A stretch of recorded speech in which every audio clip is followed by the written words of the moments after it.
click, click, click twice, and finally it goes. Yeah.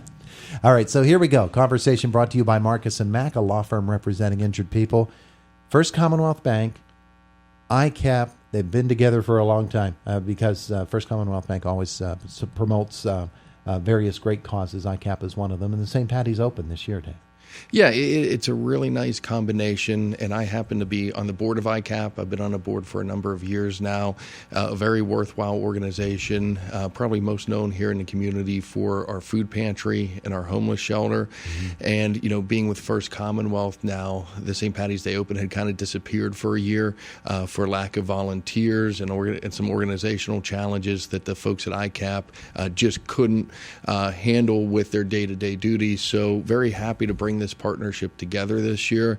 Our folks at the bank are thrilled to not just be sponsoring the event, but we'll have a host of bank employees volunteering that night. And it's a very unique event here in downtown Indiana. It's a nice way to showcase downtown Indiana, our restaurants and our bars for folks to come into when college is out of session, and to raise money for a good cause, to help people who are in need throughout the community. It's a wonderful opportunity. It's going to be on Friday, March 13th this year. So if folks are interested in participating, they can check out my Facebook page. They can check out ICAP's Facebook page. Call ICAP, call the bank. We'll get you hooked up because it's just a great evening to come together and to support a very worthwhile cause. Yeah, well, let's talk a little bit with Brandi Fleming and Jessica Gallagher as well and learn about the St. Patty's Open, what it is, what happens, and then we want to learn about ICAP as well. So, ladies, good morning to each of you. And I guess, Jessica, you've got the leadoff spot here. That's what it looks like, yes. All right. The event will be taking place this year on Friday, March 13th. We will have registration and food at the Coney, like we've done in years past, starting at 5:30 to 6:15. And then we will have a shotgun start where everyone will be dispersed to the different holes at 6:30. Yeah, okay. So explain the format. What happens with the St. Patty's Open? You have a team of 4, and then you can have as many groupies as you'd like. You will be either playing on the S&T course or the C&B Bank course. So you'll play 9 holes. You go from location to location playing putt-putt, and then at the end of the night we meet back at the Coney and we declare the winners. 9 holes, 9 establishments. We'll have 18 holes, so you'll be either playing the front 9 or the back 9. Okay. But yes. 18 holes, 18 establishments. You get to play 9 of them. Yes, that's correct. Okay.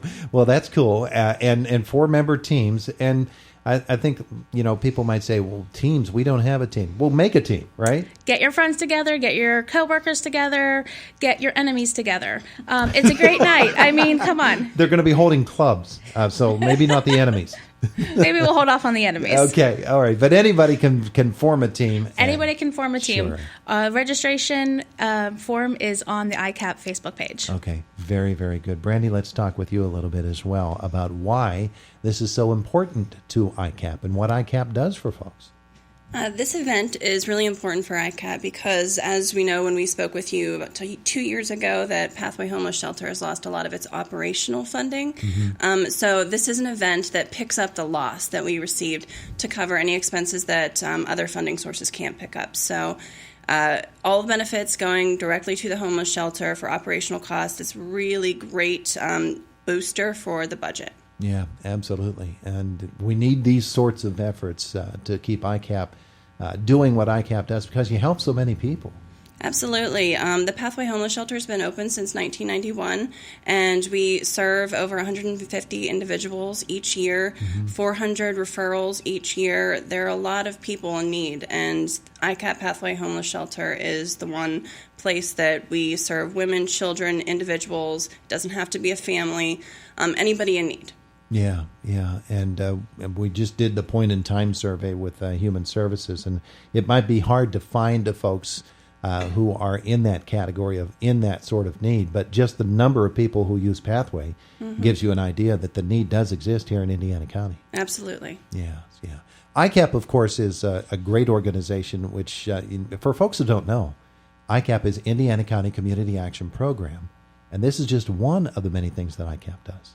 Yes, we're housing, we're food, community needs, community assessments that we do every single day to help those that can't help themselves or that just need a leg up in the range of housing or food. Yeah, absolutely. Let's bring Dave Reed back in to talk a little bit more about this, about ICCAP and its mission, about the many years that you have been serving on the ICCAP board, and that gives you the opportunity to be in touch with what ICCAP does around the community and how much good there is.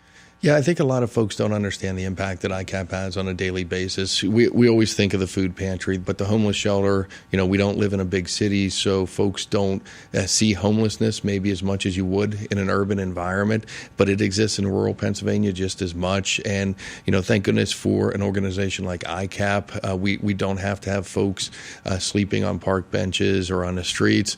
ICCAP has done a tremendous job over the years of helping people in their time of need, whether be in a homeless shelter or if the homeless shelter is full at any particular moment, they'll partner with local hotels or apartments to get folks under a roof, particularly this time of the year. It's a tough time of the year to be questioning where you're going to sleep at night. It's cold, it can be very dangerous to folks' health. So, ICCAP's really a savior to a lot of folks, at a very difficult time in their lives. Yeah, and as a board member, and you ladies can chime in on this as well, the funding challenges that are out there because you've seen it right up close, how difficult it is to get the money to keep the programs going. From your background in Harrisburg that, sometimes the money doesn't come down the road. As you're looking down the road to waiting for the money to come around the bend, it just doesn't come. You have to raise it on your own. You've got to raise it. Anytime you're dealing with any governmental agency, state, federal, local, they're on a year-to-year budget cycle. And the needs of the community are not on a year-to-year basis. So you want to make sure you have some excess funds that help fill in the gaps. And oftentimes state or federal funding, kind of comes in and it's siloed for a very specific purpose, but the needs are not quite so specific.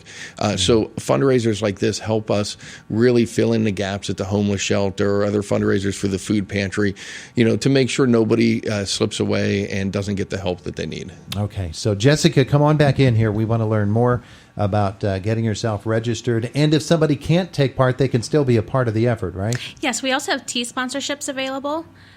So if you're not able to participate the night of the event, that's fine. We can still get you some advertising out of the event as well. Yeah, that's a great way for companies to participate. Of course, we want the employees to come out because it's a fun night. It is a fun night.